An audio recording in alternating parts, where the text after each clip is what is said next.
Dans des moments comme ceux qu'on vit en ce moment, les paroles, souvent, ça nous passe par-dessus la tête. Et c'est l'approche de la beauté, de la musique qui touche beaucoup plus le cœur.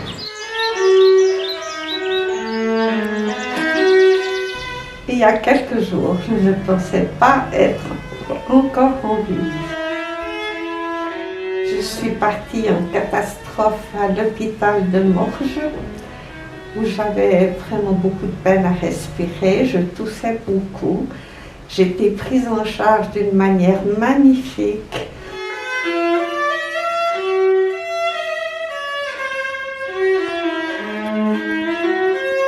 Quand j'écoute la musique, je suis transportée. C'est magnifique, c'est un cadeau. Il y a 2 semaines, on a commencé à créer des zones de confinement spécifiques pour des patients Covid positifs. C'est dans notre esprit de pouvoir soutenir la population.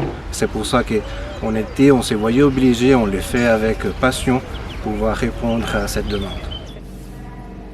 On a pu voir des personnes qui, malgré les risques, malgré le peur inhérente, ils sont prêts à donner d'eux-mêmes beaucoup plus qu'avant. On a vu des changements aussi de profession, si on peut dire à ça, avec des physios, par exemple, des ergots qui viennent dans les services vraiment pour aider.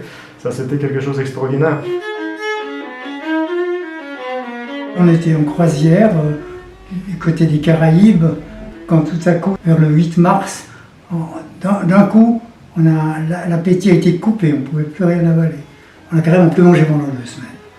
Alors vous voyez, c'est la pompe musculaire, on la ressent maintenant. J'ai vécu un peu des semaines un peu en état de léthargie parce qu'on n'ose rien anticiper, on est vraiment au jour le jour.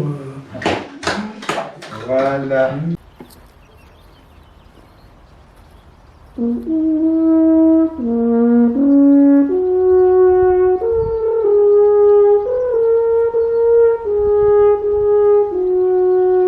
C'est assez difficile à vivre parce qu'on aimerait pouvoir transmettre toujours la même chose, la bonne humeur, le sourire, mais qu'un masque c'est difficile de montrer. Alors on peut le faire qu'en parole et en musique. Je me suis dit que c'était bien pour eux parce qu'ils étaient tout le temps fermés dans les chambres et puis un petit peu de musique ça apporte la gaieté.